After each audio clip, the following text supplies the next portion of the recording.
Welcome to session 3 of my virtual book tour for billion-dollar B2B e-commerce. My name is Brian Beck, and I'm the author of the book you see here. I wrote this book because I wanted to arm B2B companies with a playbook, really. And just so much has changed in the world with COVID-19 and other things happening in the world. There's really been a dramatic call to action for all of us on the B2B side. So you can learn more about the book here at billiondollarb2becommerce.com. You can also buy the book now at amazon.com. It's available in paperback, ebook, and also in audiobook. So I want to thank, before we get into this, I want to thank my sponsors, particularly our platinum sponsor, ElasticPath, for this virtual book tour session. So here's our series at a glance. All of the sessions will be available at 8 a.m. Eastern Standard Time. The first 2 of our sessions, Leadership and Alignment with Johnstone Supply and Building an E-commerce Foundation with Keysight Technologies, are both now available on demand. This session will also be available on demand after we air it. Today we're talking about revenue drivers and return on investment. It's a pretty important topic. And I'm thrilled to be joined today by Dave Grimm from Illumina and Andrej Maihorn from ElasticPath. We're going to get into the fireside chat in just a few minutes, but first I'm going to provide some context. I do have a bunch of additional sessions coming, as you can see here. We're going to be covering a lot of different important topics for B2B companies as they look towards their digital transformation. So today, we're going to talk about revenue drivers and return on investment. This is chapter 3 for billion-dollar B2B e-commerce. And I have a lot of detail in chapter 3 about the importance of putting the customer first and some of the return and even unexpected returns you can get from e-commerce and the costs and other things you need to consider when you build a business case for your leadership team. So I'm going to start by providing a little bit of context. I can't do too much today. You have to get the book to see all of it. But I'm going to give you some context. But the exciting thing we're doing today is we're going to dive into some of these details about how Illumina brought these things to life in their business. We're going to have some fireside chat and a little bit of Q&A as we go. So, virtual show of hands. How many of you know who this guy is? So, this is Jeff Bezos. He's the CEO and founder of a company called Amazon.com, which most of you are part of through your Amazon Prime memberships. And arguably, Amazon is the most successful, certainly e-commerce company, but potentially, you could argue, company in recent history as it relates to how they've evolved and transformed businesses. And the mantra that Mr. Bezos has been really expounding since day one is it's all about the customer. And he attributes that to being the reason for Amazon's success. And I believe him. This is a quote. They have Jeffisms at Amazon where, it's sort of his sayings. And here's a nice Jeffism. We're not competitor obsessed. We're customer obsessed. We start with what the customer needs and we work backwards. And I'm challenging you to do the same thing for your business. It starts with an understanding of your customer. I highlighted this a bit in session 1 of our tour. Millennials will be 75% of the workforce by 2025. Many companies don't know that. And these folks are digital Amazon natives. They expect the same experience from you in their B2B work purchases as they get in their consumer lives. And they won't settle for using a fax machine or dialing up or using an email or calling the call center. They want e-commerce. So I challenge you to rediscover your customer and really set aside your current understanding of your customer and open your mind. These are new customers. How do you do this? How do you learn? You talk with them, right? It sounds simple. Motherhood and apple pie, right? But this is actually, surprisingly, one of the things that many companies do not do well or consistently. How do you do it? Customer surveys, one-on-one interviews, focus groups, data and analytics. Use the data, the way your customer is interacting with you to learn what their needs are. And your sales team is right in front of your customer every day. Those are the things that we need to look at as we're putting the customer first. And Dave's going to talk about some of these things as we go through and how they successfully did these things in their digital transformation. The key in B2B e-commerce is making your buyer's job easier. Once you do that, once you make it easier for them to interact and order from you and do routine tasks like looking up order status, you've got them, they want it, and they don't go back to less efficient channels. it's the key to success, unlike retail shopping, which is more about adventure and engagement with brands and things like that. Why do B2B buyers use e-commerce? Well, this is a great survey. This is cut right out of the book from Forrester. What is your chief reason for shifting more work purchases online from offline? And what's fascinating about this is the two top reasons: more convenient since online sites are open 24 hours a day, and a faster process. Where's price? Not until 3. I talk to a lot of B2B companies, and there's a misconception that price is really the reason B2B buyers are going to use e-commerce. I want a better price. Well, guess what? It's not true. And as Dave will talk about, and as we've seen in the book, and there's case studies in there about this, you can earn higher gross margin by simply enabling the buyer to do their job more easily. It's fascinating. Meeting these needs drives ROI. And these are 3 sort of concepts, and I'll give Dave Grimm credit because I took these from his lingo. Lift, increase sales from new customers and existing customers. Shift, which is shifting your dollars, your revenue dollars, into higher profit channels. We're going to talk about that during the session. And third is enablement, organizational efficiencies. Think about the customer who wants to check their order status. They go online. They don't have to call their sales rep anymore. That's a simple example of enablement, repurposing your staff to higher and better uses of your time. These are really powerful levers, and they drive massive improvements in enterprise value when they're done well. And we're going to learn more about that in a few minutes. But ROI, I wish it was, but it's not free. We're going to talk about this too. There are upfront investment requirements, things like resources, getting the right people on the bus, agencies, infrastructure, software, e-commerce platforms, hardware, your servers, your caching, other things related to performance of the site.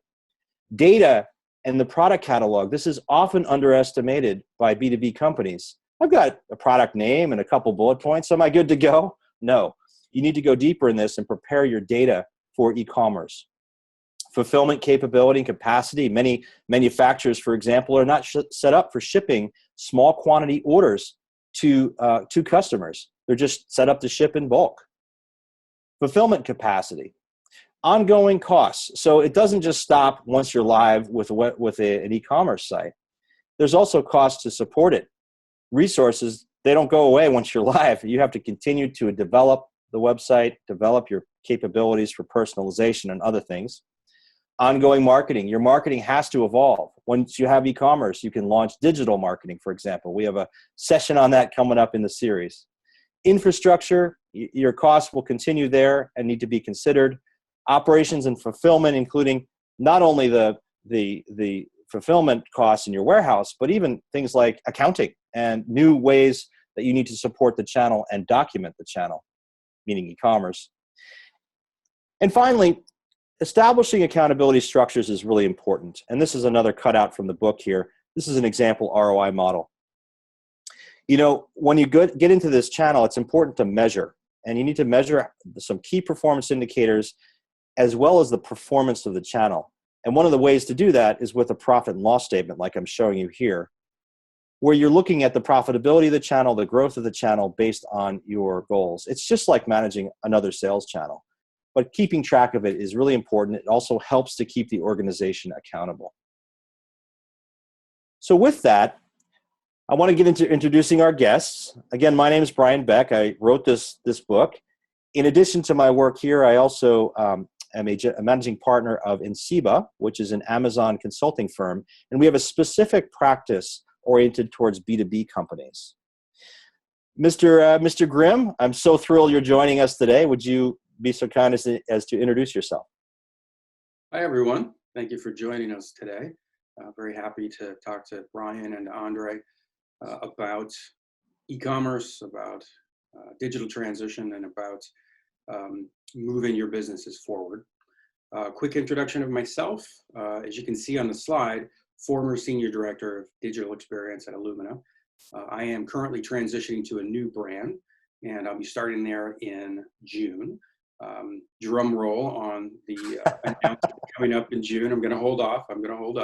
Okay. I have a pretty long experience with digital, and I've been described as a digital native. So those of you who have been around since, the late 90s and have worked in digital the whole time, that's what a native means. So today you can go to grad school and get a master's in user experience design, e-commerce, all of these different elements that have developed over the last 20 years. For me personally, I've worked for very large international brands, Illumina being one of them. We operated in 130 geographies, every currency you can imagine, 24 hours a day, multiple languages, to very small startups. My first startup position was with eSurance in San Francisco. I was employee number 60. Now, obviously, eSurance is still a ongoing brand and a successful company, purchased by Allstate a few years back. So I've gone kind of the spectrum from B2B, B2C, and back. So I'm very happy to talk to you all today and give you some of my insights based on Brian's questions and how the discussion goes. So thank you all. Hey, Dave, I'm so thrilled you're joining us. I mean, you and I have known each other for probably 5-6 years now, and I've watched how you've implemented things at Illumina, so you have a lot to share that's really valuable here. And Andrej, I love that you have a fire behind you because this is a fireside chat. So would you That's right. please introduce yourself? All right, thanks again for having me. It's great to be back with you, Brian. As you know, I've spent my entire career in e-commerce, and I've had the opportunity to lead teams for several multi-billion-dollar companies. And what has always been key to me is to follow the fascinating trends in our market, right? Like, for instance, the trends we are seeing currently as a direct result of COVID-19. There's just a world of opportunities out there, Brian. So thanks again for having us talk about this today. Of course. Well, with that, guys, let's just go straight into our fireside chat here. And Andrej, again, thanks for the fire. My fire pit is outside. Yeah, I was wondering, where is it, man? So Dave, Illumina, it's been called the smartest company on the planet. I mean, I walk in the office there and I don't have a PhD behind my name, and I'm in the minority. Everyone seems to have a PhD. Very smart. Tell us. I mean, it's a bit of a complex business to understand. Can you kind of break it down for us and just what is Illumina? What does Illumina sell? And who are Illumina's customers? Well, you're right. The science, the physics, and the chemistry of the business are very complex.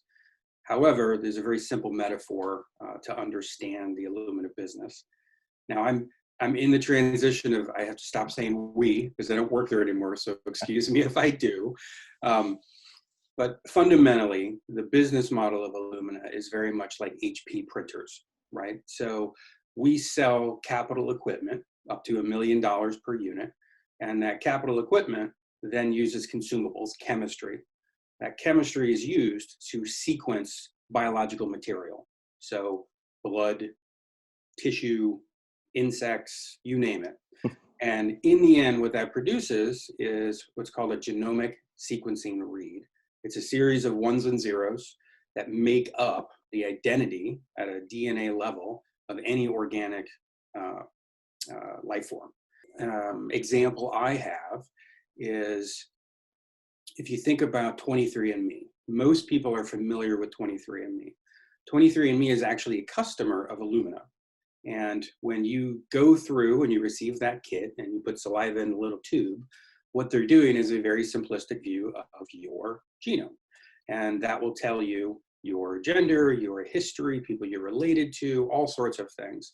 Now, that's on the very small end of the genomic technical spectrum. The other end of the spectrum is whole genome sequencing, where every single part of you is sequenced and laid out in a very long string of ones and zeros. And that's the type of thing that's used in cancer research, the type of thing that's being used to combat COVID right now. Right. The original COVID genomes that came out of China were done on Illumina technology. That data has been shared up for the world to use, and every researcher in the world, microbial biologists, virologists, they're using those data sets and the ones that are being collected every day to try and find a way to combat this virus and to track the virus over time. So it is a complex business, but in the end, it touches all of us. And over time, it's going to become more and more present in your visit to the doctor. It's a brave new world when it comes to genomics. That's amazing, Dave. I mean, it almost makes e-commerce sound like child play, right? Hard to run into business. Well, no, but the amazing thing is, and you guys are a case study in the book. I think there's 2 case studies in the book. And the amazing thing is, e-commerce can enable any kind of business, really. And this is a great example. I mean, it's not sort of the typical candidate. You're not selling apparel or whatever, or sweatpants or what have you. This is an incredible story here. Tell us about your role. What was your role? What were your responsibilities? You were there for 6 years, 5-6 years, right? Almost 7, actually. Okay. 6 years, 11 months, right on the cusp. Okay. Let's see. So I was recruited into Illumina to bring B2C style user experience, digital interactions, and design to a B2B. My prior brand, prior to Illumina, was USAA, Financial Services. If you're familiar with them, anyone in the military absolutely is. They were at the forefront of bringing user experience design into digital interactions with a customer. In my tenure there, we flipped the business from majority offline to majority online. My last year, I believe we ended at 13 billion and 23 billion in terms of e-commerce transactions, contracts, insurance policies, all that good stuff. Wow. So when I went to Illumina, to your earlier point around the level of education there, I do not have a PhD. I'm not a scientist, I'm a business person. I was interviewed by a litany of scientists and researchers, and every single one of them, I said, "You do realize I'm not a scientist?" And the response was, "We have 1,000 PhDs. We don't need another one. We need someone who understands the business, understands how to do business electronically." So it was a great welcome into the business, but as we'll talk about later, the culture change that's necessary, and everywhere from sales to support to marketing, is significant, and it takes time. It's a multi-year journey to do an effective digital transformation. No doubt. And so, you guys had some amazing results there. And I know, during your 7-year tenure, you took this thing a long way. This is the ROI session, so we got to talk about some ROI, but let's take the first letter and R. And let's talk about R. So what kind of results did you see? I mean, let's cut to the chase on that, and then we'll back into some of the other pieces. What was the return? Let's go to the shift, lift, and enable concept and balance that with the R, right? So with shift, that's taking your offline business and moving it online. I don't see that really as return other than labor savings and efficiencies that you get. The lift component is where you really get the return. Now, when we launched our e-commerce platform, we paid for the entire project, the capital expenditure, in 6 months with our lift. And it wasn't $1, was it? No. A lot more than that, yeah. A lot more than that. And in order to be able to do that, you have to have the analytics, discipline, and the proper structure of your site and sites in order to measure the acceptance of offers given to your customers. So in the Illumina business, there are 8 primary segments, and think of a microbial researcher as a segment. A microbial researcher is interested in petri dishes, microbes, right? Very different than someone who works in agrogenomics, right? So if you think about those 2 segments, their solutions are very different. And when they come to a digital property, or when you speak to them off domain, we use a syndicated ad network, and we advertise on ESPN.com, we advertise on LinkedIn, Facebook, you name it, because we can target and segment these individuals and show them the right creative or the right message to drive them back to a digital property, which continues that message. And in that, we seed offers, meaning, let's make it simple. Ag is a cow.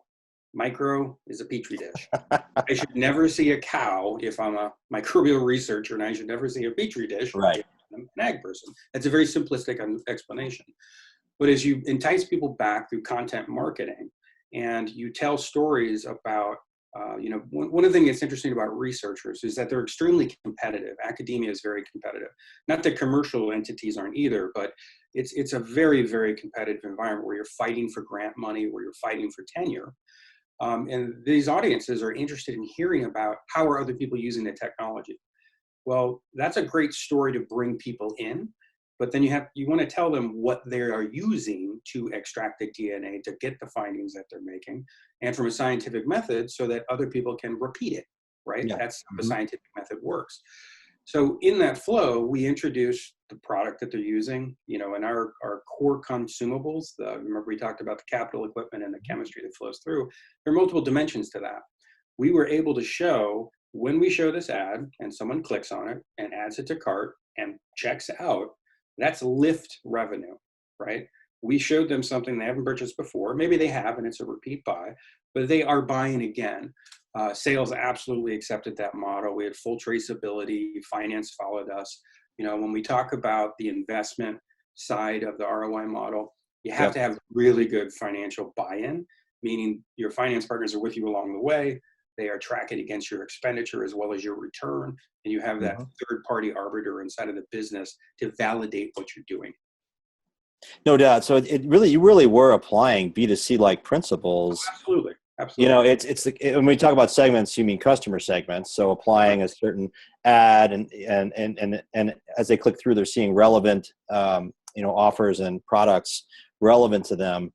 And that's so important. And I think it can be so powerful in B2B because you know who the customer is, right? So that's awesome. That's awesome. So I had an interesting, you were talking about your Jeffisms earlier. One of my rules, we had an 80-20 rule, which was my retailers by title, people whose job was retailing, they were only given 20% of the targeted impressions with the customers. The storytellers, the SEO people, the writers, they received 80% of the impressions. And the reason is we didn't want to look like we were simply pushing product. I mean, we're a commercial business. The intention is to sell, but driving with the content and what's meaningful to me as a customer and a user and a researcher and a scientist or someone who operates a lab, that's what's compelling to people. And people can see through a transparent ad. Now, ultimately, there's a second click. The story that you were interested in resulted in someone buying a product. Here's the product they bought. So I think that's one way really people need to think about it from a B2B perspective. That's awesome. And you clearly, you grew revenue, the lift you talked about. Tell us about the business case you made when you went up. You had to go up and make a case to senior management that this was something worth investing in. You were spending more than $1. I know that for a fact. Add a lot of zeros. But when you make an investment like that, though, what does it look like? What does the business case look like? Well, the first part of it is it's a multi-year roadmap. It's not a single year roadmap. And by having a strategy like that, you can size the investments at a level that is comfortable for your capital budget. You can earn the trust and the respect of senior leadership. Like my first year, I didn't walk in asking for the entire package. I showed them what it was going to look like, based on industry averages, my personal experience, and explained to them what we were going after first and why. So we actually started on the web, right? Just web writ large. Really quickly, my first day at Illumina, our website went down. It disappeared. Nice. And literally the afternoon I exited new employee orientation, and the gentleman behind me in our cubicle role, I said, "What's going on?" And he said, "Well, that happens about once a month." We need to prioritize this. E-commerce isn't going to work if you don't have a stable storefront and digital presence. So fast forward, we built out a very stable global publishing environment using AEM and associated marketing platforms before we made the investment in e-commerce. Now, the beauty of it is you make those investments, you get it working, Your leadership can see the difference. It's mobile responsive. It's always on. It works. You show the growth in traffic. You then come back with that larger investment, and that business case is, here's what we're going to shift. Here's how much labor you're going to save. Here's 24-hour activity. And remember, you talked about, Illumina is unique in that we have technical service people, technical support people who actually have PhDs. They're answering questions with research scientists. That's a really, really expensive phone call to reorder a consumable. Yeah. Because it transitions that way. You solve my problem. Oh, by the way, can you, take this order for me? You just don't want people like that on the phone call. Now, if the customer wants to buy, of course, we help them, but you want to give them that online option so that they can buy when they want to. Now, we're a 24-hour business. Even in a single geography, you could see volumes of transactions after 6, 7, 8 p.m. at night that you simply don't want to staff someone to sit there to take a phone call. People are buying on their own, right? In the current time zone that I'm in, not the Euro or APAC time zones that are coming up. So it's that first stat I showed in that chart at the beginning, right? It's the 24 hours a day. Yep. Mm-hmm. Yep. So what risks did you think about, Dave? What were some of the risks you considered? Really, the biggest risk is the adoption. And inside of that is, the sales organization. We are still, I keep saying we, Illumina is still a Salesforce-centric company. And that's completely appropriate when you think about the capital outlays and the relative complexity that's involved here. However, once that sale is made, you really want your salespeople to be focusing on the next opportunity, having deeper conversations with the customer, getting the customer into user experience testing programs for your next platforms, rather than simply transacting the same thing that they bought last month and the month before, the month before that. So that change that has to occur is a big risk. It's a difference in behavior. We'll talk about change management a little bit later. And it trickles throughout many, many parts of the company, especially those that are directly customer facing. But in your statistics before, the customers are already there, frankly. Right. And you need to change your behavior as a business to meet them where they already are. Because frankly, if you're asking people to fax you things to purchase, you're really behind. Yeah, and agreed. So, but it still happens all the time, right? Absolutely. Yeah, so you're behind. But let's go back to that Jeffism, right? Putting the customer first. And I know you, and because I was involved with you when you were doing this, and we helped do some of these things with you. But you involve the customer in the process. You put the customer at the center of this. Yeah. Tell us how you did that. Well, there are several dimensions of it. Now, Illumina is a global company, so the needs by region are very, very different. If you're fortunate to only work in the U.S. or AMR, it's much more simple. Not just the time of day, it's literally what is needed in order to purchase. For example, in Europe, they have a different tax structure than we have in the United States. They have a value-added tax. Academic institutions can get exemption from that value-added tax, and it is significant as a percentage. So if you're talking about a $2 million purchase, and I can change my tax rate by 30% plus, you absolutely need to be able to handle for the VAT, value-added tax, in the transaction. There's no similar concept in the United States. So someone who has a US background, who's only focused on e-commerce in the United States, they get a global role. If they're not talking to customers in Europe, and there's similar models in APAC, what do you need in order to be successful? You go live, you're going to fall on your face because what they need to save money doesn't exist inside of your flow. We work a lot with channel partners, distributors globally, and the needs of import-export in China, the documentation that's required is different than what you're going to find in LATAM and Latin America. So you need to actually talk to these distributors. You need to talk to the end customers, and ask them those open-ended questions like, what do you need to succeed? What are the basics? Mm-hmm. Once you get that in place, then you get to the delighters. Wouldn't it be great if? and you allow them to think about, either great experiences in their B2C lives or a competitor that has a really good solution that you can emulate. And you guys had a customer advisory board. You formed a formal structure for this, as I recall. When we started with eCommerce, we didn't. We do now, or they do now. Yeah. Yeah. Right.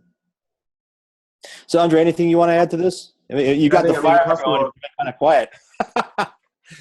Yeah, I know. I think the customer is really important, and I'm a big proponent of everything, starting and ending with the customer, right? And taking an outside-in approach. And at the end, it's like, if you cannot provide the service that they need at the convenience that they kind of expect, they will find it elsewhere, right? We talked about it before. It's a click away.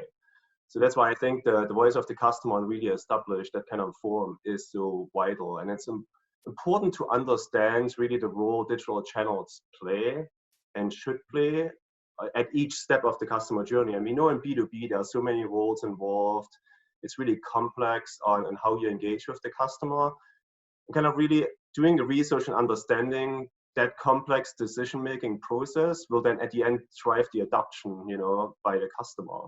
So it's really like recognizing the reasons why a customer uses one channel versus another, right? Identify what's not working. Can the customer find the products they need, or is their product information missing?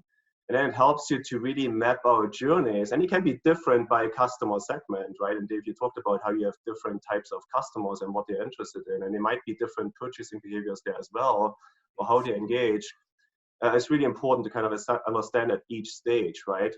And I think there are many companies out there right now that think they know the customer and their preferences, and they launch a website and the adoption is not quite there as expected, and they wonder why. So I think it's super critical to take this outside-in approach and get the constant feedback. Great points, Andrej. Thank you for that. And so we've been talking a lot about the R, right? And the ROI. How about the I? What are the investments, Dave? I mean, again, it wasn't $1. Mm-hmm. You guys had to invest in capital, ongoing costs, other things. Can you talk a little bit about the I? Absolutely. There's a technical component to it, meaning I think one of the fundamental questions or strategies that people need to think about is, do I buy a stack? Or do I buy best in class, best in breed, buy stack? Depending on your level of investment, you buy a stack, it's cheaper, typically. You can buy starter stores with an e-commerce backend that will give you everything you need, right? Doesn't mean it's best in breed though. We very much had a best in breed strategy. So we wanted the best in each of the verticals. When you do that, you then need very strong, stable middleware. Right, so that's the hardware, software you were talking about earlier. Yep. So the software component, the licensing costs are higher when you go best in breed, but you get better return, you get better lift, right? Relatively, the cost is not that much higher to go best in breed over time. So when you think about a 3 or a 5 year return rate, like in your model there, I think at 5, it gets quite inexpensive over time when you can capitalize those dollars and depreciate them over time. Getting the return against them 5 years out, 10 years out, the initial investment disappears if you do it right. Now, that being said, there are different ways to go about it. The company where I'm going now, they're fully bought in to digital. They have already laid out a budget over time. And I'm excited about that because I'm not going into a position where I have to fight for the dollars. The dollars are there. It's more about how and when do you spend the dollars. So if you're in a more mature situation, the how and the when, you do the how and the when based on what you're going to get back or what you're going to save, right? Front load those things that are most critical, or maybe it's solving your biggest pain point from your customers. So as you stagger that investment, right, you put the right dollars in at the right time. The other part of it is the OpEx side, right? So you need people to run these platforms. You do. You can't use interns. I think that's a line you had in the chapter when one of my stories are in your book. that's not a way to succeed. There are digital experts at many different dimensions of commerce. We haven't really talked about like punch out and EDI and those levels of interactions with customers. There are definitely experts in those domains that you need to source and you bring them in. Now, that being said, I personally am a huge fan of using implementation partners to bring in platforms and technology. Hire someone who has done it before, is familiar with the technology, has gone through it, bring your people into that fold, help them learn the platform as they install it and hire against that platform. So when you go live and you've gone through your hypercare and things are healthy and stable, the implementation partner rolls off and you have a fully trained staff who are there not just to keep the lights on, but to grow and improve the channel over time. In our next session later, the subsequent session, we're going to talk about that, what it means to optimize and get like a force multiplier of the platforms you pull in so that 1 + 1 is 3, not 2.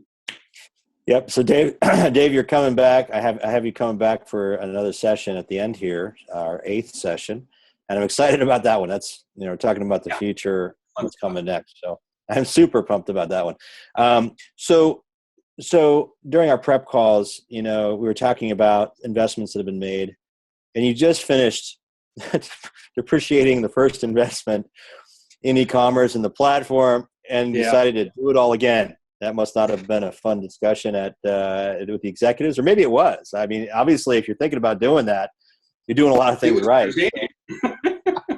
Tell us about that. Yeah. Okay. Well, IBM, as many people know, decided to sell off their WebSphere commerce platform to a smaller implementation partner. The risk profile of that was pretty significant.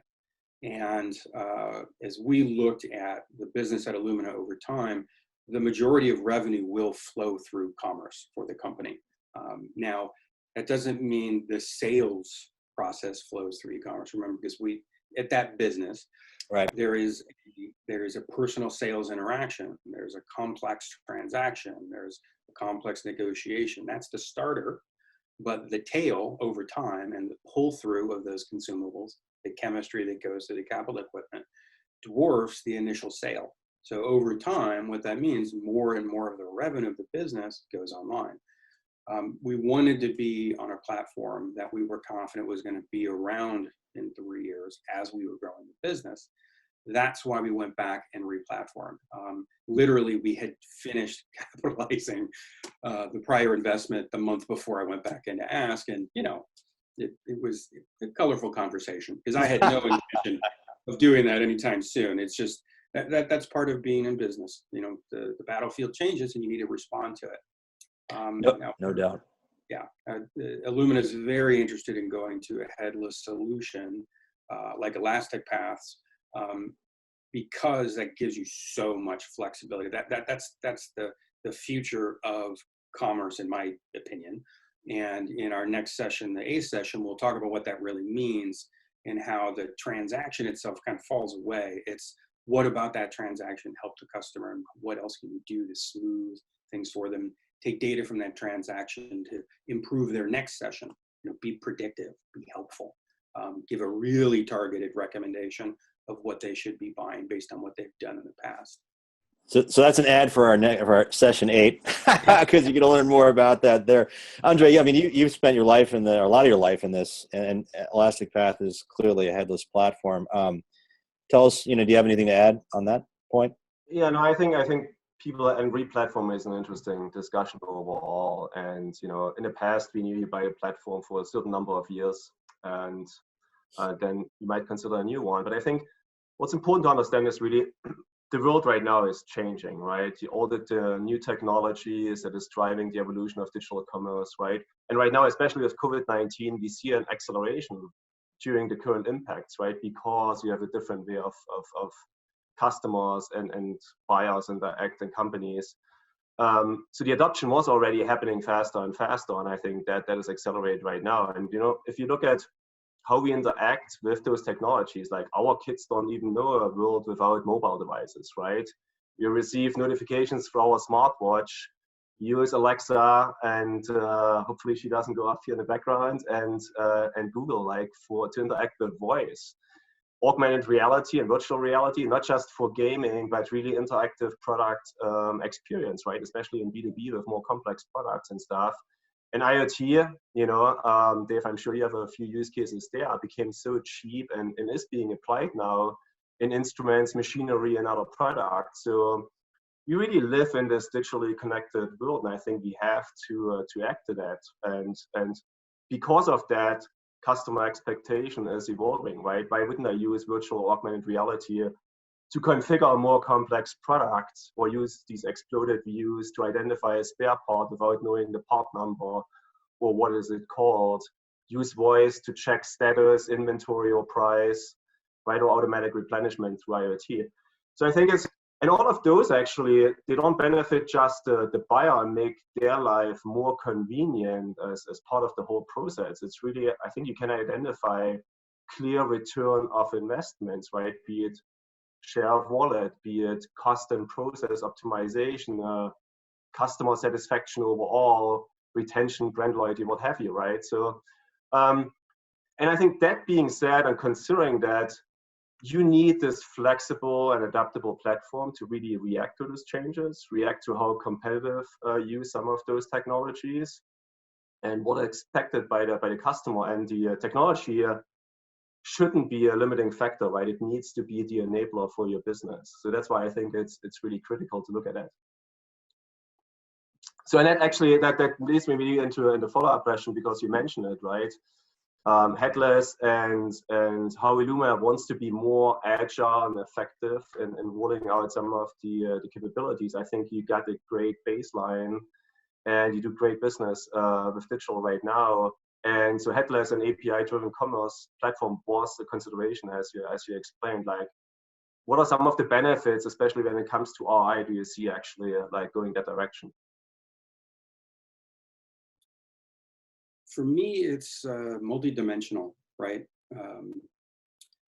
We talk about that strategy of buying a single stack or going best in breed, right? When you go best in breed, that allows you much more flexibility and creativity with how you interact. If you are capital restricted, you know, I mean, this is a B2B conversation. You know, if you are a small company and you're $200 million in revenue a year, you're not going to go out and spend $50 million in digital transformation. Let's be realistic, right? So what that means is you're probably going to go single stack, and you're going to get the best out of what you purchase. If you're a multi-billion and you have many different customers and many different product types, it behooves you to go best in breed, because then what you can do is differentiate the experiences for each of those customers. With a headless solution, it's fundamentally just injecting the e-commerce function into the interface, whether it's mobile responsive, web, if it's app, if it's website, you know, channel agnostic. So for me, the return that you get is only limited by your creativity and how you structured your OpEx and your talent, right? So if you go bare bones, and let's say you install a headless solution, but you give it a skeleton crew to manage, and you have a skeleton crew working on your retailing operations, they're only going to do enough to get by, right?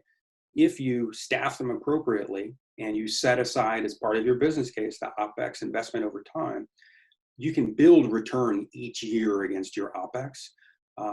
I am a big fan of paying for myself in a business, right? I worked for a really great guy named Chris Henn at eSurance years ago. Hi, Chris, if you're watching. And he said to me very early on, he said, you either make money or you save money for a business. And if you do both, you're a rock star. So that's what I focus on, doing both. And with a headless solution in the context of e-commerce, you can do both. You can save money and you can make money by using that type of backend and injecting it in well-designed interfaces. But it isn't magic. You have to have a practice and a program and a strategy. Andre, I'm so glad you asked that question. And Dave, thanks for that color. And actually have a case study in the book, or a couple of them, but about how companies, Dave, you're one of them, but another one's Bosch, for example, where they embedded into their tools, they embedded tracking so that their customers, who are big contractors building, high-rise buildings and such, can track their assets, their tools, against where the labor is deployed. And they've created a whole solution for their customer and a new revenue stream around that whole location-based services. They call it their Blue Hound, I think, technology. And anyway, it's a fascinating case. And anybody who's in the field like Illumina or Bosch or others that have equipment that are, it's really just opens up all kinds of new opportunities to embed commerce. So the technology, Dave, that's the easy part, right? It's the you're laughing. Not when you're doing it. Well, right. Vendor. Yes, right. Thank you, Andre. Well said. It's the transformation of a business, right? It's the digital transformation. It's a digital business. It's not something you hang on. It changes the way you operate. And so tell us about that. Yeah, it's the hardest part, right? So tell us about that. Give us your experience on the actual process evolution and digital transformation of the whole company, because you guys have done it. It's still a work in progress, honestly. But Yep. where Illumina was 3 years ago versus today is a huge transition. I like examples. So a great example is we sell capital equipment, and someone has to, and maybe we sold that capital equipment online, or we didn't. We actually do. We sell lots of sequencers digitally. That piece of equipment shows up at a lab, and depending on the size of it, some of these require, an HVAC system, 3-phase electrical connection. This is a heavy piece of machinery. It needs to be balanced, calibrated, tested, washed. If you don't include as part of the introduction of the customer of your technology, oh, hey, by the way, this is the MyIllumina platform. We'll talk about that in session 8. Here's how you can, with Internet of Things, as you gentlemen were just talking about, here's how you can track this thing while you're at home. Here's how you buy from us. Here's how you rebuy from us. Here's our e-commerce platform and our offerings. Here's how you can connect to your organization's e-procurement platform if you choose to do so. Building that into the process seems obvious, but you have to change the behavior of all these people in the field. You have to give them the assets. You have to build it into their training. And when you're talking about globally, hundreds and hundreds and hundreds of people, building and they will come doesn't work. It'll give you something, but it's not as powerful as organizing people against it, right? To say, yes, we have built it. I trust that it works. And I think my customer is really going to like it. So I'm going to introduce them to it regularly. The other part of it too is what I've found in my career is you'll have a customer who, for any number of reasons, is against doing business electronically. Okay. Well, the person who manages procurement, that's their opinion, but then they quit. So you go back and ask the new person, oh, absolutely. That's what I did at my last company. Why aren't we doing it here? So you always have to have this constant follow-up and bead, of interacting with people and checking their pulse. And, when I talked earlier about the e-procurement process and having true specialists who manage that part of the business, the e-procurement connection is very much like a sales pipeline. And what we see, in concert with the salesperson, hey, we think your customer is a good candidate for e-procurement because of their volume, the amount of dollars they're spending, the transaction itself, transaction volume, and total dollars. And with a salesperson, we get an introduction. They're not interested. They're not ready. They're going through an SAP update. Who knows? They just laid off some people in IT. They're not ready, or the IT folks are busy. That's fine. You move on. But what we find 6 months later, knock, knock, knock, they come back and they're ready to go, right? So that's why you need those teams who are dedicated to those functions to build kind of their own pipelines to be ready for those connections when they come down the path. And then for you, that also included a whole adoption plan. I know you involved the sales team in the process and all, sort of across the board, right? Yeah, that's awesome. So Dave, I ask this question of everyone who joins this virtual tour of ours. And, you've been through this process, 7 years at Illumina, prior to that, USAA. What if you were talking to the CEO of a company that is just starting this, that hasn't even started it yet, and is trying to figure out where should they start? What would be one or two pieces of advice that you would give to them? It's a reiteration of some things I've said before. The first one is you don't flip a switch, right?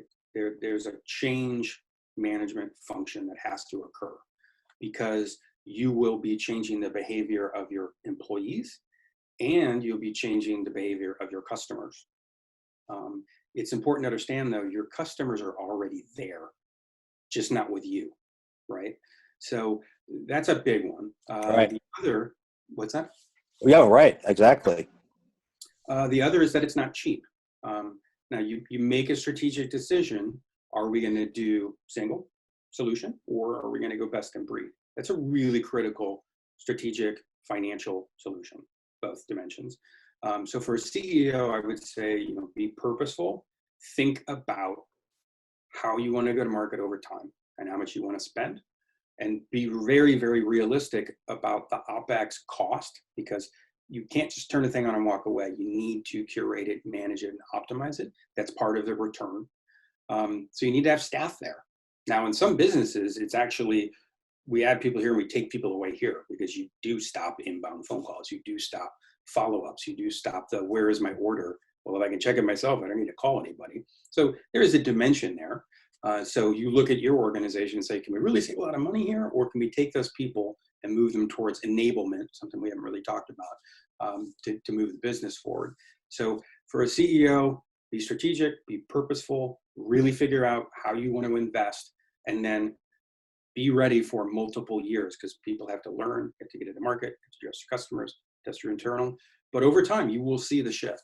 This is an extremely established business model, especially on the B2C side, and more on the B2B side. Yeah, agreed. No, that's great input. Andrej, anything you want to add to that? Yeah, the one thing I want to reiterate is really, and because not everybody does it, define clear and actionable business goals, right? And then really outline how you measure the outcome. And again, one of the best ways to gain executive buy-in is really show how the project can potentially pay for itself. We discussed in the first session, I think it's like doing nothing might be a challenge. And it might be just because you don't clearly outline the return. Then companies get stuck because they think the investment is so massive. Also add to Dave's point, there are obviously long-term initiatives, but there should be also short-term innovational pieces, right? So they should kind of go hand in hand, where you continuously provide value to the customers. I think it's important to incorporate it, right? And really harvest that return, measure the results, and kind of really apply, talk to the customers on what works, what doesn't work. And it's like looking at if I take a step further even, companies are afraid of some of the more innovative things. Like if I take AI as an example, artificial intelligence, like how does it apply for my business? How do I make it useful? And I think there's so many use cases already out there, how companies have leveraged items that you don't immediately think of, but can provide massive return of investment, right? That companies don't quite realize right now.